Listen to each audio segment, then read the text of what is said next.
הריני מקשר עצמי לכל הצדיקים האמיתיים שבדורנו ולכל הצדיקים האמיתיים שוכני עפר ופתח בן הקדוש צדיק יסוד עולם נחל וים וכוח חוכמה רבינו רבי נחמן ופגל שמחה נח נחמן נחמן מאומן זכותו יגן עלינו בכל ישראל amen amen amen amen amen. Bezrat Hashem et Sata Ishmaïa, j'espère que le son est bon, c'est parce que j'ai ramené la caméra, l'audio là, mais je ne l'ai pas branché. Bon, Bezrat Hashem, j'espère que le son est bon. Donc, Bezrat Hashem et Sata Ishmaïa, on va faire notre shiur habituel de préparation à la fête de Shavuot. Comme vous savez, comme le dit Rabbi Nathan, là, on reçoit ce qu'on a préparé. En fonction de ce qu'on a préparé, on reçoit. Comme ça, dit Rabbi Nathan. Donc, on va essayer, Bezrat Hashem et Sata Ishmaïa, de partager ensemble la préparation de Rabbi Nachman à Shavuot, en espérant évidemment que on puisse recevoir le maximum de Matan Torah, du don de la Torah, le maximum de Matan Torah, le maximum de Torah, parce que comme on l'a vu la semaine dernière, la Torah c'est conditionnel à notre survie.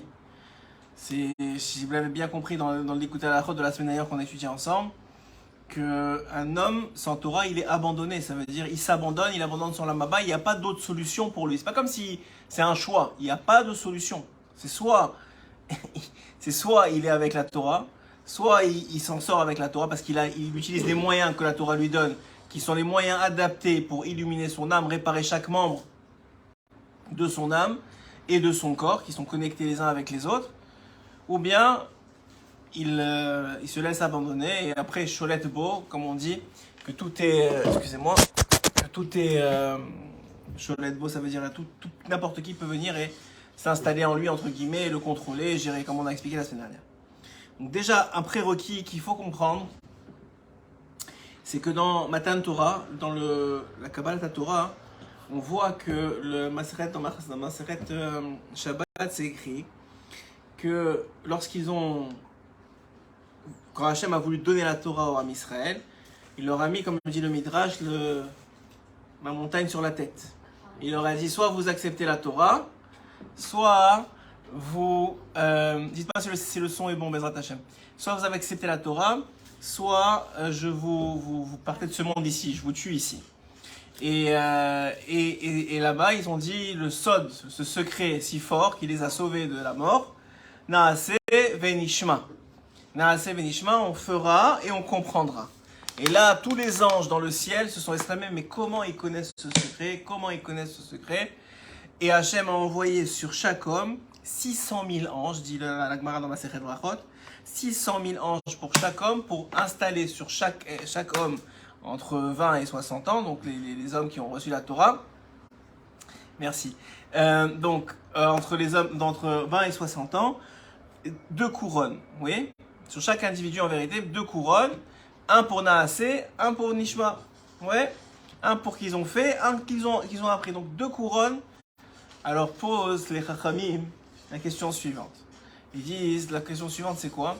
C'est que c'est extraordinaire de voir qu'en réalité, quand ils ont reçu, quand les anges, les 600 000 anges pour chaque homme, leur a mis ces couronnes sur la tête, est-ce qu'ils avaient fait la Torah?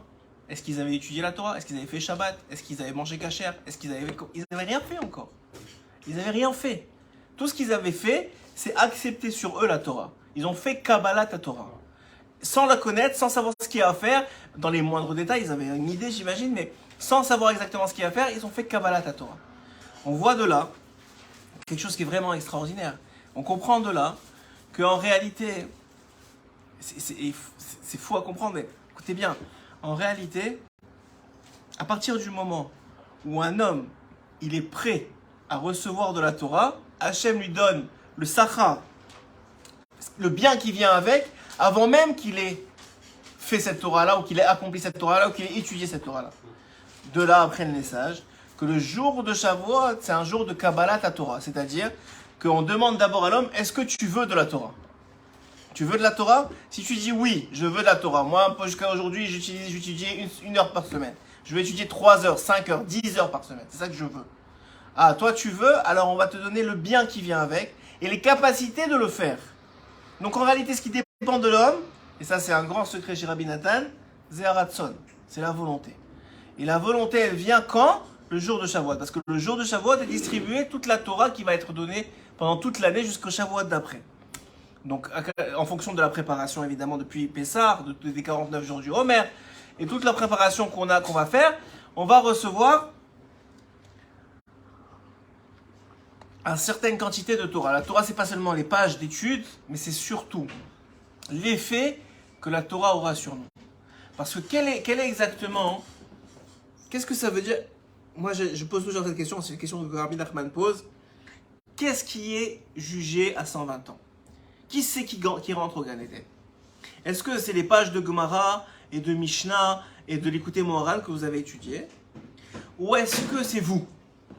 C'est-à-dire, qui est jugé à 120 ans? Les connaissances que vous avez acquises ou ce qu'elles ont fait de vous? Dit Rabbi Nachman, c'est une évidence que c'est ce qu'ils ont fait de vous. C'est-à-dire ce que vous êtes devenu grâce aux connaissances, grâce à l'étude et grâce au fait que vous n'avez pas refusé le combat dans ce monde. Parce que si vous voyez très simplement comment ça fonctionne, le monde en réalité, la vie, le monde dans lequel on vit, n'est qu'une succession d'épreuves, entre guillemets. Une succession de tests. Elles peuvent être plus faciles, plus difficiles, c'est pas forcément qu'on est toujours triste, mais celui qui veut, qui a compris le but de ce monde, et celui qui, dans ce monde, il a compris son but, il a compris la raison pour laquelle il est venu, alors il comprend que ce monde, comme dit la Mishnah, l'homme est né dans ce monde pour le travail. C'est-à-dire que Hachem, il t'amène d'un point A, le jour de ta naissance, tu as un niveau A, et il attend de toi que tu arrives à un niveau B. Un niveau B à 120 ans. Maintenant, les gens ne comprennent pas ou pensent, ils ne comprennent pas ce que disent la Gemara dans Maseret Brachot, qu'un homme, on ne lui envoie pas une épreuve qu'il n'est pas capable de surmonter. Maintenant, les gens, ils disent, ah ouais, mais je vois plein de fois où j'ai reçu des épreuves et je suis tombé complètement. J'ai pas réussi. Là, ils n'ont pas compris ce que Rabbi Nachman explique. C'est que l'épreuve, c'est pas un temps T. L'épreuve, c'est toute la vie. Tant que tu es vivant, l'épreuve, elle existe. Les tests, ils sont là. Les exercices de la vie, ils sont là. Tant que tu es vivant. Donc le compte, il se fait pas à 31 ans et 2 jours, à 42 ans et 1 jour. C'est pas maintenant que tu fais le compte. Tu es tombé aujourd'hui, c'est pas que c'est pas grave, mais ça fait partie d'un processus. La question, elle est-ce qu'à 120 ans, lorsqu'on va fermer les comptes de cette vie, parce qu'il y en aura d'autres, si on n'a pas fini ce qu'il faut faire, mais est-ce que quand on va fermer les comptes à 120 ans de cette vie, on aura réussi les épreuves que Hachem nous aura mis sur le chemin? Maintenant, les épreuves, elles servent à quoi? Les épreuves, c'est un terme un peu péjoratif, mais c'est juste des exercices de vie. C'est des travaux pratiques de la vie. Ouais, la vie te propose quelque chose. À chaque seconde, en vérité, elle te propose d'exister, c'est-à-dire de faire sortir ce qui est à l'intérieur de toi, ce qui est potentiellement à l'intérieur de toi, que tu sais même pas peut-être qu'il y a à l'intérieur de toi, à l'extérieur. Et cette force-là, de te faire sortir ça, ça te fait devenir quelqu'un d'autre. Que tu étais potentiellement, mais que tu deviens réellement. Ça, c'est la vie. Mais un homme, maintenant, et ça c'est très fort à comprendre, un homme, maintenant, il veut pas se confronter à la vie. Il fuit. Il fuit toutes les épreuves de la vie. Il fait semblant, il truc, il machin, ou il se plaint à chaque fois qu'il y en a une, il se met sous les couvertures, il veut pas se battre. Ouais, quand il s'agit de se marier, il fuit, il veut pas se marier. Ou s'il se marie, à chaque fois qu'il y a un problème avec sa femme, c'est fini, il se cloisonne, il veut pas confronter, il veut pas grandir. Quand son fils il est là, il le remet en question, il fait semblant de ne pas avoir entendu, il gère pas la situation. Et ça s'accumule comme ça, et il arrive à 40, 45, 50 ans, et en vérité, il a l'âge mental de quelqu'un qui a 15 ou 10 ou 13 ans, parce qu'il a pas, comme vous verriez par exemple, moi je donne toujours cet exemple-là, vous verriez quelqu'un qui est, vous le voyez devant vous, il est cut, ça veut dire il est tout musclé, tout baraqué, tout truc, avec tous les muscles bien dessinés, ouais. Tu le vois, cet homme-là, tu n'as pas besoin de lui demander, tu sais qu'il va au gym, tu sais qu'il s'entraîne au moins 3 fois par semaine, au moins 2 heures, 3 fois par semaine, sinon il ne peut pas maintenir cette forme-là. Et bien si tu vois un homme dans la rue, qu'on l'humilie, il ne s'énerve pas, que sa femme elle dit de lui que jamais il s'énerve, ou que même s'il s'énerve, il dit pardon tout de suite, ou tu vois que ses enfants, il a une relation profonde et sincère et pas de conflit avec eux, tu vois que c'est quelqu'un qui s'entraîne tous les jours. Tu comprends qu'il a accepté les épreuves de la vie et qu'il a accepté de les maximiser, de les utiliser pour le bien. Donc c'est ça la Torah en réalité. La Torah, c'est des moyens qui se sont donnés pour devenir qui tu dois être. Je vous donne un exemple pour être bien précis et après on va voir, parce que tout le principe de ce shiur-là, c'est donc la préparation à Shavuot, mais c'est quoi les conditions de pouvoir recevoir le maximum de Torah. C'est ça, Rabbi Rabbeinu il est très clair dans ça. Il y a des catégories de conditions qui sont sine qua non, indispensables pour pouvoir recevoir la Torah. Donc la première chose à comprendre maintenant, dans cette première partie, c'est de comprendre très simplement. Je vous donne un exemple. Moi, c'est un exemple que j'ai donné dans plein d'autres shiurim que vous avez sûrement déjà entendu. Que lorsque on croit par exemple que Hachem a donné la mitzvah de Kivud Av Va'em, de respecter son père et sa mère. Ouais. Les gens, ceux qui ne connaissent pas la Torah, ils pensent que parce qu'on leur doit tellement, parce que, etc., parce qu'ils nous ont fait naître dans le monde, alors on leur doit le respect, ok? Mais ça voudrait dire que si jamais ils vous ont fait du mal, que si jamais ils ne sont pas religieux, si jamais plein de conditions, alors on pourrait ne pas les respecter. Ce qui n'est pas vrai. La Torah n'a pas de conditions sur le respect des parents. Ouais, un homme il peut pas dire parce que mes parents m'ont fait du mal, j'ai pas un minimum je ne dois pas les respecter. Ou parce que mes parents ils m'ont pas fait ça, ça n'existe pas des choses pareilles. Dans la Torah, il y a pas de condition au respect des parents. D'accord? Si ce n'est, on peut mettre un bémol. S'il y a un conflit entre la volonté des parents et de Dieu, il faut d'abord privilégier la volonté de Dieu. Mais c'est pas sans manquer de respect aux parents. Donc il y a ce concept-là du respect des parents qui est une mitzvah fondamentale, profonde, beaucoup plus grande et beaucoup plus enrichie que ce qu'on peut croire dans les nations du monde. Maintenant, les gens, ils peuvent croire que Hachem, il a créé les parents, il a dit c'est normal, il faut respecter. Mais c'est pas comme ça. Hachem, il veut... Alors, je vais revenir à la source des choses, c'est un écouté moral extraordinaire où Rabbi Nachman explique comment Hachem a créé le monde. Hachem, il a créé le monde en disant je veux donner à quelqu'un ou à quelques-uns. Je veux pouvoir leur donner le meilleur, c'est-à-dire une partie de moi. Je veux qu'ils profitent de moi. Je veux qu'ils profitent véritablement de ma lumière, de mon bien, de ma chaleur, de mon amour, de tout ça. Je veux qu'ils profitent. Maintenant, pour qu'ils soient capables de profiter, ils doivent avoir certains traits de caractère. Ils doivent suivre un certain moule. D'accord ? Et ce moule-là, on ne peut l'acquérir que dans ce monde. En faisant quoi ? En respectant les mitzvot. Pourquoi ? Parce que par exemple, pour l'exemple qu'on a donné de Kivud Av Va'em, en vérité c'est le contraire. C'est-à-dire qu'Hachem a vu qu'à la fin, pour qu'un homme puisse profiter de lui, il fallait qu'il ait en lui ancré le respect. Il fallait qu'il ait en lui ancré le respect. Comme il fallait qu'il ait en lui ancré l'honnêteté, comme il fallait qu'il ait en lui ancré la hanava, l'humilité, comme il fallait qu'il ait etc., etc. Donc qu'est-ce qu'il a fait ? Il a créé un monde dans lequel s'exerceraient ces midotes. Et il a créé un système où il serait obligé de travailler cette mida-là. Donc qu'est-ce qu'il a fait ? Il a créé les parents. Pourquoi ? Parce que ça fait travailler l'enfant à être respectueux. Donc finalement, c'est pas que il a créé les parents et après il y a eu la mitzvah du respect. Non, il y a eu la mitzvah du respect parce que Hachem il voit la finalité, il voit que toi, tu dois avoir en toi à 120 ans, à la fin des temps, quand Mashiach va venir, cette capacité à honorer l'autre, à respecter l'autre. Et il a créé tout un système, tout est relationnel, de parents-enfants, de mari-femme, etc. pour que tu sois obligé de travailler cette mida-là et de l'acquérir. C'est complètement différent. C'est la vie, maintenant tu vois la vie complètement différemment. C'est-à-dire que c'est ça qui s'écrit dans le Zohar quand c'est écrit Istakel Batorah, Istakel Beoraita, parce que c'est en araméen, Istakel Beoraita ve Barar Alma. Il a vu la Torah et ensuite il a créé le monde. Qu'est-ce que ça veut dire il a vu la Torah et il a créé le monde? La Torah elle est avant le monde. Mais qu'est-ce que ça veut dire le monde? Tu vois le monde, il y a des arbres, il y a des choses. Non! Il a vu qu'est-ce que la Torah demande. La Torah, c'est le blueprint, c'est le plan du monde. Hachem, il a d'abord vu, qu'est-ce que je veux moi? Pourquoi je crée le monde? Je crée le monde pour créer un peuple qui soit capable de recevoir le meilleur. Maintenant, pour que cette capacité elle soit faite, pour arriver à ce peuple-là, il leur faut des épreuves dans la vie. Comme un gars que tu veux, par exemple, qui devienne ingénieur, je sais pas. Eh ben, il fait des examens toute sa vie, pendant l'université, tous les mois, toutes les semaines, pour aiguiser son esprit à devenir ingénieur. On lui apprend et puis on le teste. On lui apprend, on le teste. Et ben, c'est exactement la même chose. On t'apprend la Torah, ça te donne des guides, des moyens, puis on te teste pour que ça s'intériorise en toi et qu'à 120 ans, reste cette partie-là de toi. C'est très très très important à comprendre. Et c'est ça l'essentiel de la Torah. Et c'est ça l'essentiel de la Torah. C'est ça l'essentiel de la Torah. La Torah, elle vient pour former l'homme, pour formater l'homme à l'image de Dieu. C'est-à-dire pour qu'il devienne un réceptacle du bien que Dieu veut lui donner. Et pour être un réceptacle que Dieu veut lui donner, il faut qu'il soit quelqu'un d'honnête, il faut qu'il ait un regard positif, il faut qu'il soit quelqu'un qui soit un ave, il faut qu'il soit quelqu'un... Et plus il est comme ça, plus, c'est-à-dire il répond aux exigences de la vie, il se confronte, il accepte de tomber, il se relève, plus il accepte ça, et plus il approche de son tikkun, de sa réparation.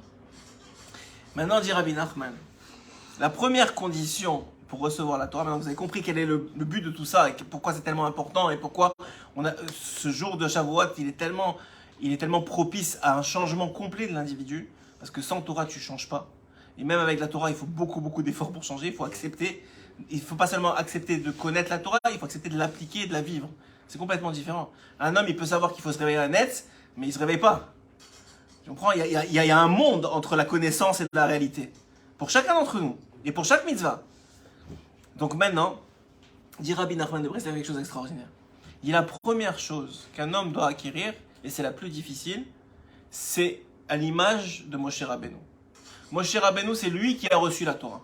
C'est lui notre homme idéal, on va dire. C'est lui qui a choisi Hachem de donner la Torah. Maintenant, Moshe Rabbeinu, c'était le plus intelligent? C'était quoi? C'était le plus fort? C'était le plus riche? Non, c'était le plus hanav. Mais c'est quoi? C'était le plus hanav, c'est-à-dire c'est le plus modeste.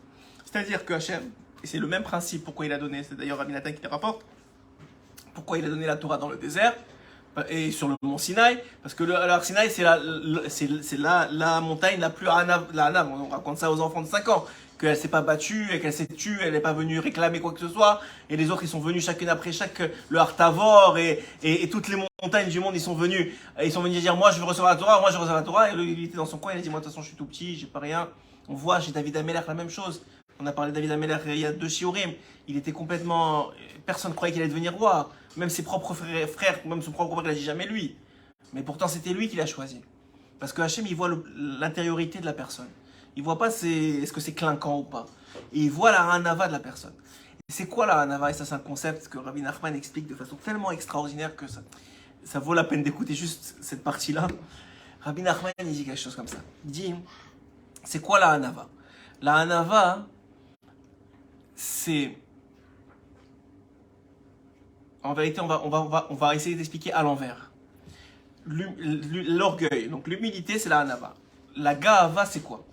La ga'ava, écoutez bien, c'est la distance qu'il y a entre la personne, à l'instant T, aujourd'hui, maintenant, et ce qu'elle devrait être.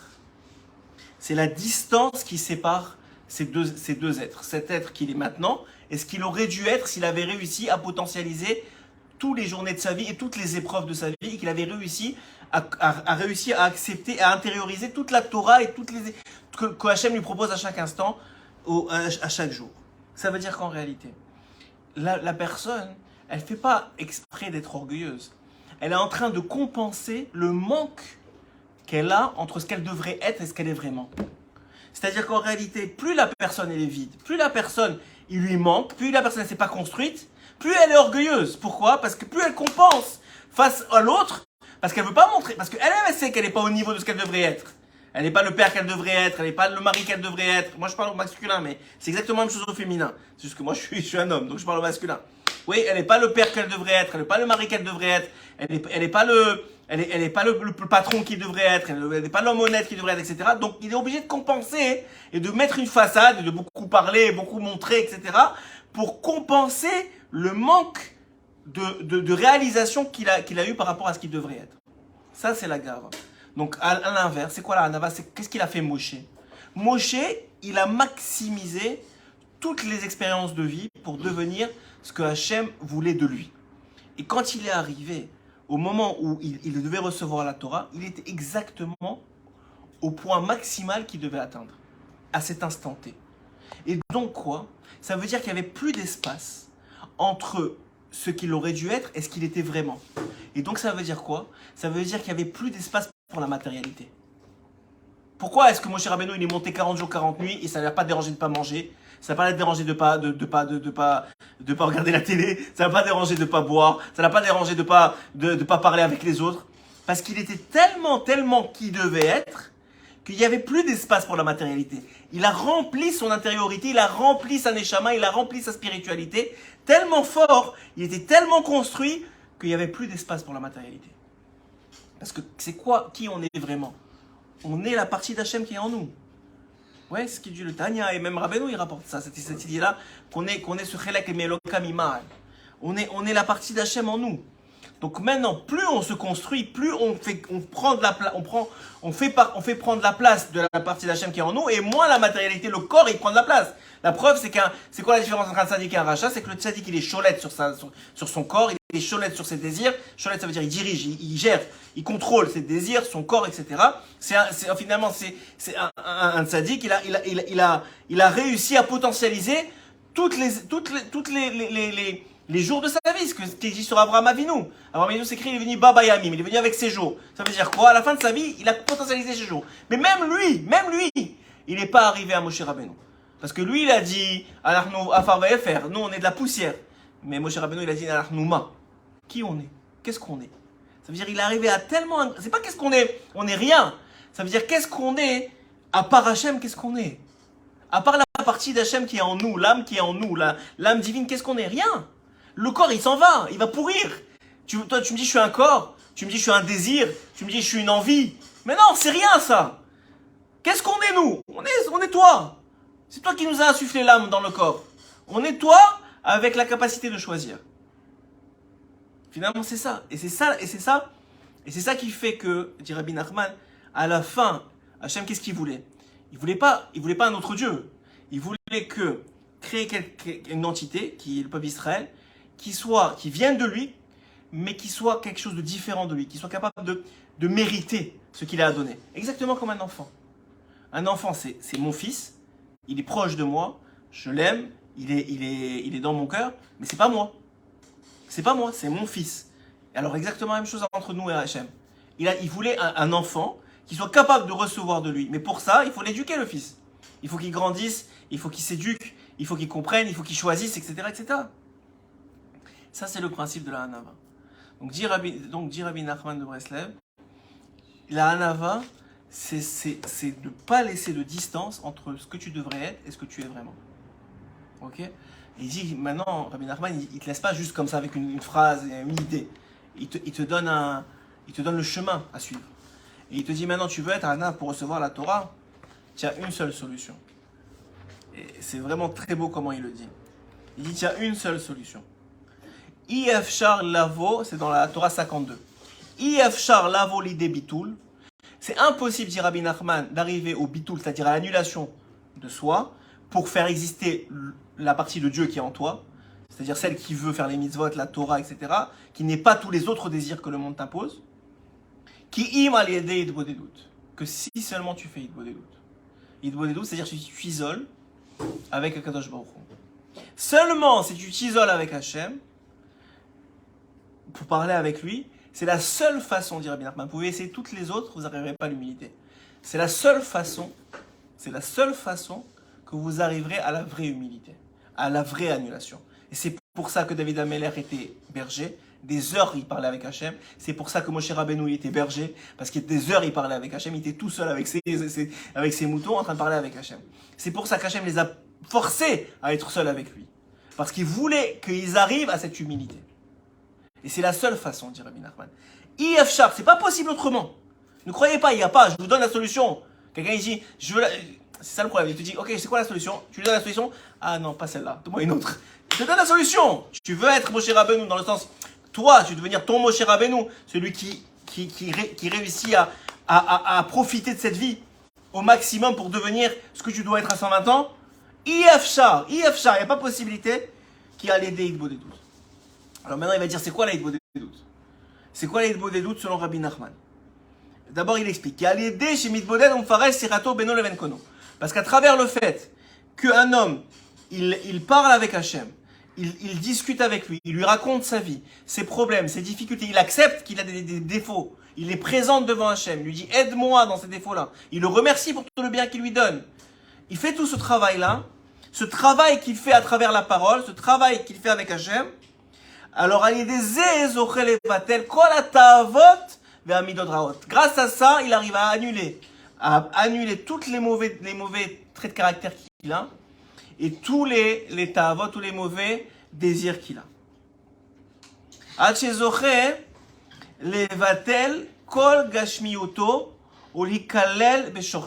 Jusqu'à qu'il arrive à devenir un âne, c'est-à-dire qu'est-ce qu'on a dit, c'est quoi la définition d'un âne, qu'il annule toute sa matérialité et qu'il annule toute sa matérialité et qu'il se réinsère dans sa source qui est Dieu. Ça, c'est la définition de la Hanava que donne Rabbi Nachman ici. C'est exactement ce que je vous ai donné en plusieurs mots. Et qui est en vérité cette capacité de revenir à sa source, c'est-à-dire d'annuler la matérialité, donc d'avoir maximisé le travail spirituel. Et car Ha'idbodedut, maintenant il va dire, c'est quoi les tnaïm pour faire ce travail-là de Ha'idbodedut? 1. Hu balayla, il faut que ce soit la nuit. La nuit, selon Rabbi Nachman et selon même la Gemara, c'est quand les gens dorment. À l'époque c'était à 8h, aujourd'hui c'est plus à minuit 1h du matin. Ça c'est le moment de la Ha'idbodedut. Be'et sha'olam panouy mitirdat ha'olam hazeh. Pourquoi? Parce qu'il faut que le monde entier soit libéré du poids du monde, du poids de la parnassa, du poids des responsabilités de ce monde. Si tu le fais la journée, même si toi tu es isolé dans ta chambre, tu es isolé tout seul, il n'y a personne autour de toi, le monde y vit autour de toi, et ça crée une énergie qui t'empêche de connecter sincèrement avec toi-même et avec Dieu. Donc la première condition, dit Rabbi Nachman, pour atteindre cette Hanava, la première condition, c'est qu'est-ce qu'on vient de dire? C'est que ce soit la nuit, quand les gens dorment. Parce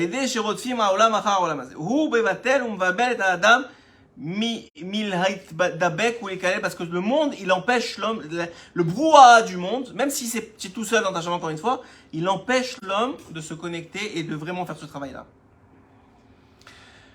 Et même si lui-même il dit même im eno tarud afal pichen me'achar sha'olam terudim az verotfim az achar avli ha'olam hazeh al yedei zeh kaché az lavo l'idée bitoun. Il dit même si lui il est pas affecté par ça, lui-même il n'a pas l'impression, qu'il sache qu'il est affecté. C'est la même chose que dit Rabbi Nachman quand par exemple la synagogue où on prie Shabbat.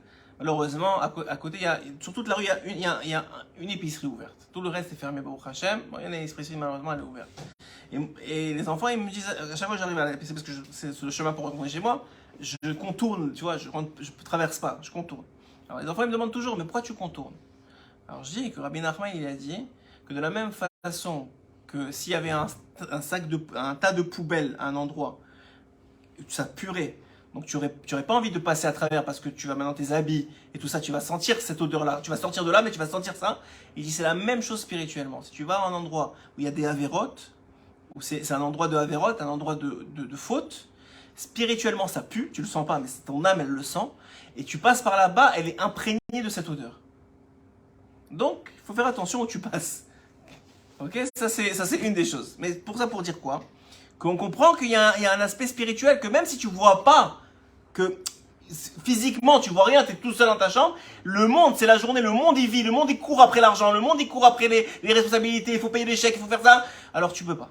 Il faut que ce soit la nuit quand les gens ils dorment, que là il n'y a plus de tirda dans le monde. Ça c'est la première condition. Deuxième condition, il dit Rabbi Nachman, pour faire une Ha'idbodedut qui fonctionne au maximum, c'est d'avoir un makom, vegan tzrichim sheyeh ha'idbodedut b'makom meyuchad. Il faut que ce soit un endroit qui soit meyuchad, c'est-à-dire qui soit choisi par toi, qui soit meyuchad, c'est-à-dire il est spécifique, et pas seulement des hainu chutz ve'er b'derech, il dit comme par exemple il dit en dehors de la ville quelque chose de spécifique, mais makom surtout c'est ça le plus important, mais makom she'en olchim sham bnei adam, un endroit où il n'y a pas de monde. Il est impossible à cet endroit-là de te faire déranger. Il n'y a pas de chance de te faire déranger là-bas. Donc si tu es sûr la nuit que tu ne vas pas te faire déranger dans un endroit, tu vas dans cet endroit-là, même 5 minutes. Le plus important, et sachez même dans la Torah c'est vrai, C'est le secret de Rabbi Akiva. Rabbi Akiva, comment il s'est convaincu qu'il allait réussir à devenir un grand en Torah alors qu'il ne savait rien? Il est passé devant une sorte comment on appelle ça, de l'eau là, qui descend. Une fontaine, une petite fontaine comme ça. Il y avait une goutte d'eau toutes les quelques secondes qui tombait sur un rocher. Et il voit que le rocher était creusé avec le temps. Il a compris ce concept-là, il a compris l'idée que si, même tout petit, mais tu n'as pas besoin de beaucoup, un peu, mais répétitif et au même endroit, qui tape au même endroit, ça va finir par creuser. Même un cœur de pierre, il a dit. Donc c'est exactement le même principe.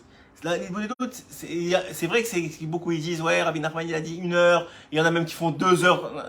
On va pas parler de ça parce qu'on n'est pas au niveau. Mais même quelqu'un qui fait 5 minutes, déjà le trajet pour aller jusqu'à là-bas et revenir, ça te prend du temps. Mais on va dire, même si tu fais 5 minutes, mais c'est répétitif, c'est tous les jours, à peu près à la même heure, c'est sûr, ça va faire exactement ce que dit Rabbi Nachman. Ça va t'amener au niveau du bitoul. Ok? Ça, c'est la première chose, la première, j'ai envie de dire, condition de l'acceptation de la Torah et de l'acquisition de la Torah. La deuxième chose, qui est tout aussi importante, si ce n'est plus importante, mais je l'ai mis dans cet ordre-là. D'abord, il faut vouloir, je vous ai dit. Donc, si vous récapitulez ce qu'on a dit jusqu'à maintenant, d'abord, la première chose, c'est qu'il faut vouloir. Parce que c'est en fonction de votre volonté qu'on vous donne. Et on vous donne les capacités de pouvoir faire. Vous comprenez bien que ce n'est pas vous qui choisissez de faire ou pas la Torah, ou d'accomplir ou pas la Torah. Vous voulez, le jour de Shavuot, alors on vous donne comme cadeau. Parce qu'en vérité, on veut vous faire grandir. On veut vous faire devenir des gens qui sont capables de recevoir le bien qu'Hachem veut vous donner. Donc ça, c'est la première chose. La première chose, c'est vouloir. Deuxièmement, il faut travailler sur sa anava. C'est quoi sa anava? Sa capacité à maximiser les expériences que Hachem te donne dans la vie pour changer et acquérir les midotes, les traits de caractère qui sont nécessaires pour pouvoir recevoir le bien éternel à 120 ans. Ok? Troisième étape, c'est dans la relation avec l'autre, dit Rabbi Nachman. Maintenant que tu t'es construit, tu es devenu quelqu'un de bien, qui a un regard positif, qui est quelqu'un de honnête, qui est quelqu'un de droit, qui est quelqu'un de tout ce que devrait te faire devenir la Torah. Maintenant, dit Rabbi Nachman de Breslev, vient le travail peut-être le plus dur. Et avant de donner ce travail-là, avant de vous expliquer ce travail-là, je vais vous raconter une histoire. Cette histoire, c'est Rabbi Shimshon Wertheimer. C'est un grand tzaddik d'il y a à peu près 300 ans, qui habitait en Europe de l'Est. Rabbi Shimshon Wertheimer, un jour, il est appelé par le Kessar, par le roi de l'endroit où il vit. Il est appelé par le Kessar, par le roi de l'endroit où il vit, pour lui, il veut lui poser une question. Donc il vient se présenter, il avait l'habitude de le parler avec lui, il vient se présenter devant lui, il lui dit, dis-moi quelque chose. Il y a quelque chose que je ne comprends pas, il faut que tu m'expliques. Il dit, oui, quoi? Il lui dit, dis-moi, explique-moi, comment ça se fait que ça fait 2000 ans que vous priez pour la venue de votre Messie, du Mashiach, et qu'il n'est toujours pas venu? Comment ça se fait? Ça fait 2000 ans, vous priez, vous pleurez tous les Shabbat, et vous fêtez les fêtes, et vas-y pour Pessah, et vas-y Shavuot, et vous truquez, et machin, et il n'était toujours pas venu. Ouais, peut-être qu'il vous a laissé tomber, peut-être qu'il ne veut pas venir. Il a commencé à se moquer de lui un peu comme ça, il est rentré dedans. Et Rabbi Shimshon, il baisse la tête, et il dit, vous voulez la réponse, la vraie réponse? Il lui dit oui. Il lui dit, la vraie réponse, c'est parce qu'il y a un concept dans la Torah qui s'appelle Sinat Chinam, qui s'appelle la haine gratuite. Et malheureusement, c'est quelque chose qui existe chez nous. Il dit, ah ouais? Le roi, il est choqué de la réponse. Il dit, quoi, vraiment? Quoi, il y a des juifs qui se détestent les uns les autres? Il ira où lui répondre, c'est tu. Il dit, ok, merci, au moins tu m'as répondu honnêtement. Rabbi Shimshon, sur le retour, il se sent mal. Mais il a honte d'abord, comment il lui a parlé, et d'avoir dit ça devant un goy, devant un roi goy comme ça, d'avoir avoué ça, hein. Il se sent pas bien, il se remet en question, peut-être j'aurais pas dû lui dire, à quoi ça sert de l'avoir dit, il est pas bien. Jusqu'à qu'il va faire mincha vite, il va dormir le soir, et le soir il avait l'habitude, ça lui arrivait plusieurs fois de monter dans les olamot, chez les tzadikim et dans les mondes supérieurs. Et là-bas il va voir un groupe de tzadikim attablés comme ça au Gan Eden, et il leur raconte l'histoire que le roi, le Kessar du pays, il l'a appelé et qu'il lui a dit pourquoi Bachir ne vient pas, et il lui a répondu ce qu'il lui a répondu. Et tous les tzadikim unanimement Ils lui ont dit, tu as bien fait, tu as raison, tu avais raison de lui répondre ça, c'était ça qu'il fallait répondre. C'est ça la vérité.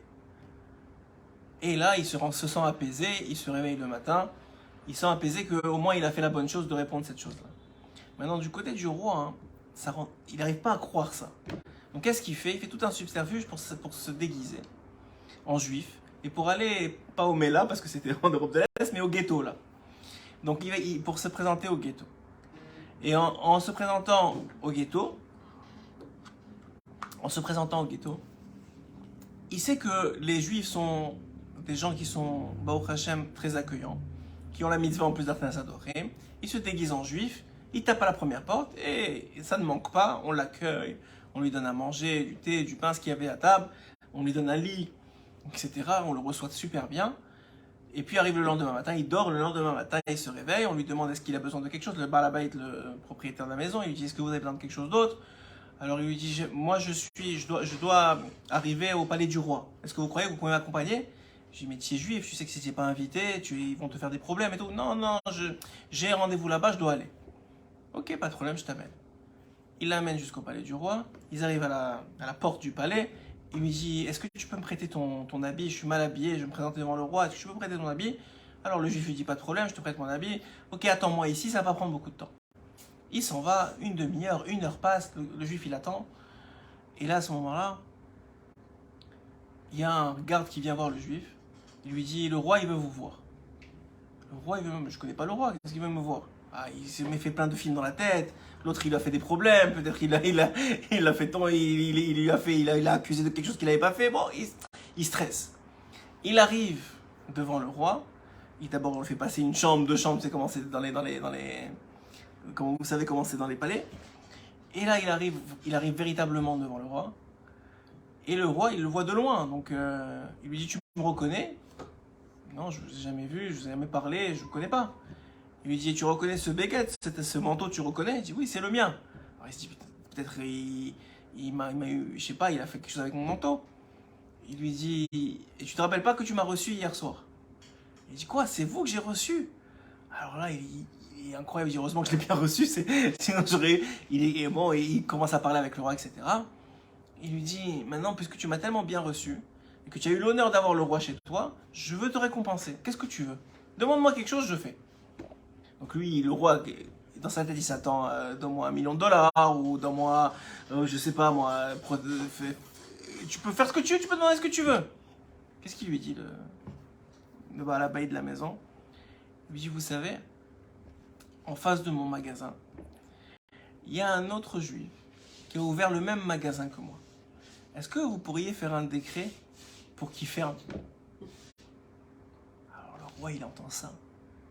Il dit, quoi? Mais tu peux avoir ce que tu veux. Et ce que tu veux, c'est que l'autre, il ferme. Alors là, il se rappelle de ce que lui a dit Rabbi Shimshon. Il lui dit, waouh, il avait vraiment raison. Et de là, tu apprends quoi? De là, tu apprends qu'en réalité, Hachem, il veut tout te donner. Mais toi, tu perds ton temps au lieu de faire face à ta réalité que Hachem te propose à toi, parce que tous les gens qui t'entourent, ce n'est que des messagers d'Hachem pour te faire grandir et avancer dans ta réalité. Tu t'occupes de la réalité de quelqu'un d'autre. Au lieu de l'aider, encore si tu veux l'aider, c'est une autre chose. Mais au lieu de l'aider pour la détruire, mais c'est complètement fou. Ça n'a aucun sens. Aucun sens. Surtout que c'est complètement anti-Emouna. Parce que le principe de la Emouna, c'est de savoir que l'autre n'est que le représentant d'Hachem dans le monde.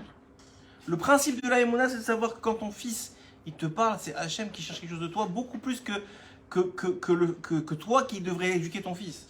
Quand ta femme, elle te parle, c'est beaucoup plus Hachem qui cherche quelque chose de toi que toi qui dois gérer je ne sais pas quelle situation.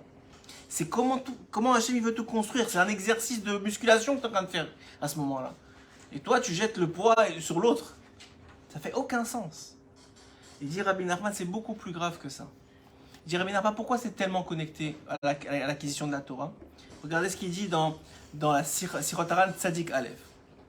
Segula le'atzmada.